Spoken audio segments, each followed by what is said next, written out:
God created the universe out of nothing.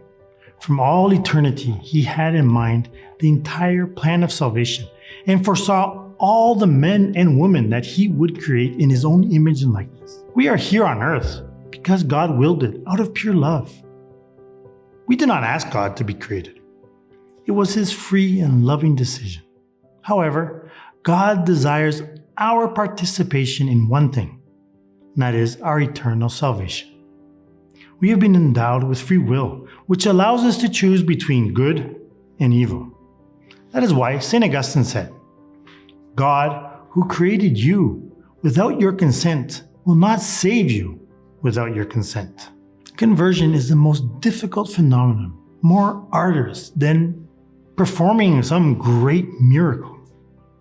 There were several saints who were given the power by God to perform miracles. However, converting one sinner is even more difficult than performing a miracle. So today, with the help of my trusty magnifying glass, we will analyze the people whom our great Saint Athanasius tried to convert. Some of them, it's true, returned to the true fold of Christ, while others, they remained hardened in their errors and met a tragic end. But before we begin, I have a quick request. We the Heralds, we have an online faith formation platform called Reconquest. If you haven't seen it before, please take a look at the link in the description below. It's not just another online platform. It's something that changes lives. So please, take some time and click on the link.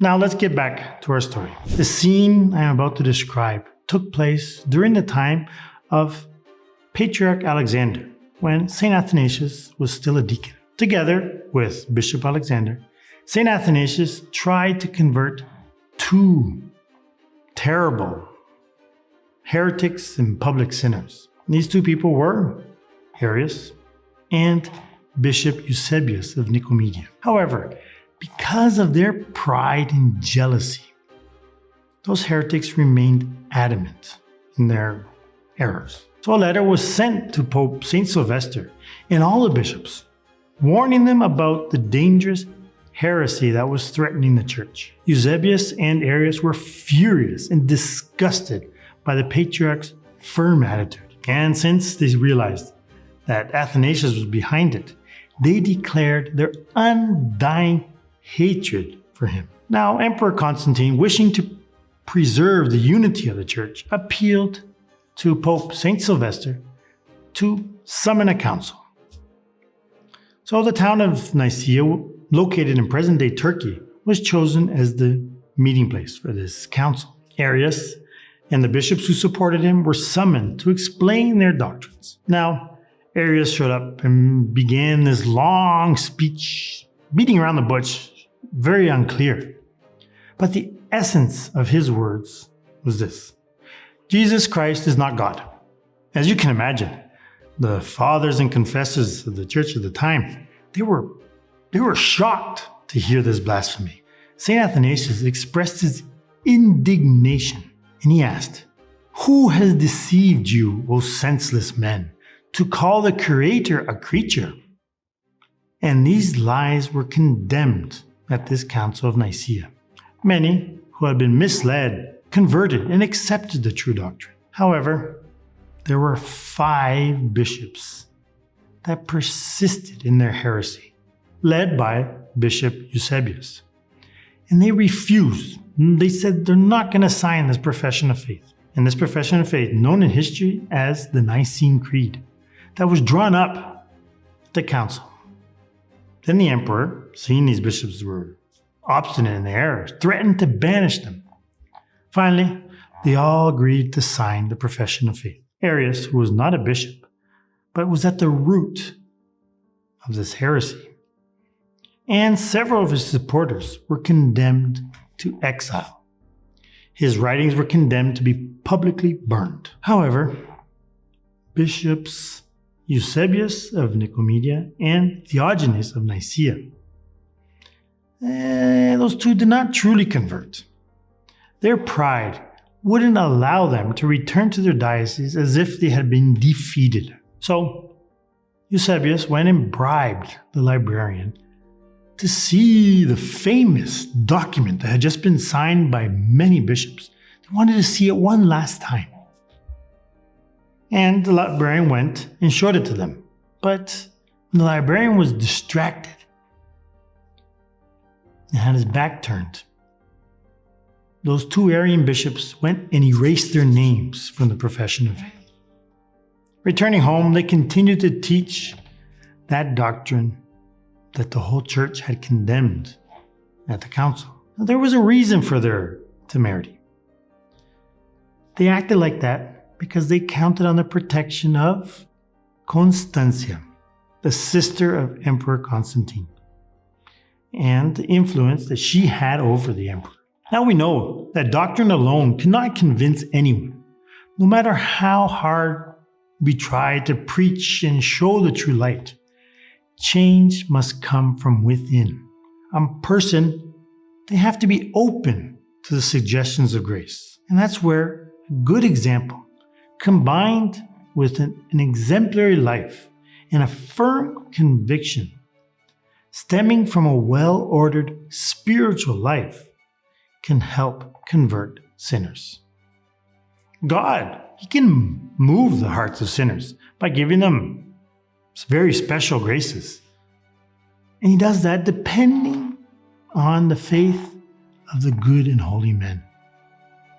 So the more a society adheres to God's laws and reflects the angelic society in heaven, the more graces it receives. And these graces, they permeate through a sort of spiritual osmosis into all sectors of society, transforming it completely. Nevertheless, some things still depend on a person's free will. Now, as St. Augustine said, God will not save anyone against their free will. However, that doesn't mean that we can't do anything. We can attract more graces for our contemporary society. And to do that, let us ask the Mother of Divine Grace to inspire a new fervor among Catholics so that we may become, say, this new yeast to ferment this contemporary society. May her kingdom come. May the reign of Mary come. Let us surrender ourselves to her. I have included a link to the consecration to Mary as slaves of love in the description of this video. So don't hesitate. If you haven't done your consecration yet, click on that link and start today. In any case, 3 months passed since the Council of Nicaea. Eusebius of Nicomedia and Theogenes of Nicaea were deposed by the Patriarch of Alexandria, Patriarch Alexander, and by all the bishops of Egypt. After they were deposed, true Catholic prelates were elected in their place. The emperor supported the church's decision and pronounced a sentence of banishment on all the rebels. However, Constantia, the emperor's favorite sister, who had always been kind of like a supporter of the Arians, she fell ill. The priest who attended to her on her deathbed was a friend of Eusebius of Nicomedia, and he convinced her to persuade Constantine, who would visit her continuously during her illness, to convince him that Arius and his supporters had been unjustly condemned. And because of that, the judgment of God would fall on the emperor and his empire as a consequence. Constantine began to waver. Although Constantia died, the Arian priest continued that work that he had begun so successfully. He said Arius believed everything the church believed. He pleaded to be allowed to appear before the emperor and to prove his innocence. Constantine gave way before those, you could say, persuasions of that priest. So the good news was instantly made known to the heretic and to all of his friends. And Arius hastened to Constantinople, where he was granted an audience with the emperor. Do you truly believe what the church teaches? Constantine asked. I solemnly swear that I believe what I hold in my hand, Arius replied, unfolding the Nicene Creed. But in the palm of his hand, he concealed a statement of his false doctrines. Of course, the emperor could not know this. And since what he said satisfied the emperor set him free, and thus a seed was sown which would bring forth a bitter fruit during the many years to come. Now I have a very sincere question for you. What would you have done to convert such a serpent? He was evil, false, and did everything in his power to destroy the true faith. St. Athanasius was an extraordinary saint. He prayed for the heretics. He spoke and preached, giving them the most sublime example of his own life. Yet, they did not convert. Now, why is that? It's because God made us free beings who can choose our own eternal destiny, whether we want to go to heaven or hell. Pride and sensuality are the two most powerful forces behind any revolt. Those under the influence of these passions, you could say they're like moths that are attracted to a flame.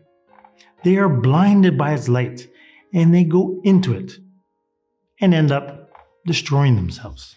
If you know someone who has taken this path, know that all hope is not lost.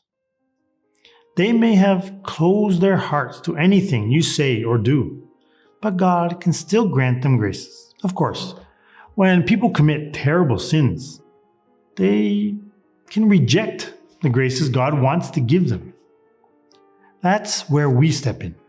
We can pray and offer sacrifices for them so that even if they have done everything to prevent God from giving them the graces that they need for their salvation, God continues to shower their souls with powerful graces because of the prayers of others interceding on their behalf. And a perfect example of this is St. Augustine.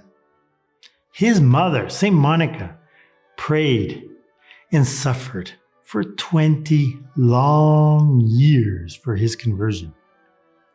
And in the end, her prayers were answered. So, let us ask our Blessed Mother, the universal mediatrix of all graces. Ask her for special graces to touch our souls and the souls of all the sinners. And in this way, we can fulfill our calling here on earth and transform into burning torches for a world that needs the light of Christ more than any other time in history. I'm going to say something to you.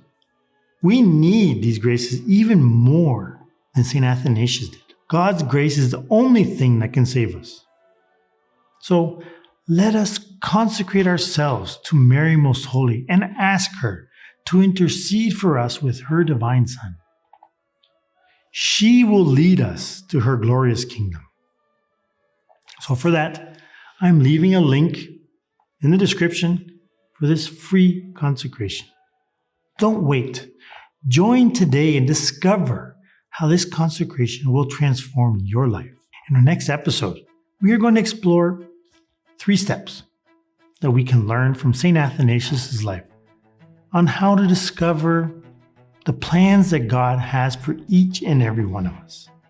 Well, my time is up, and I hope to see you in the next video. God bless and Salve Maria.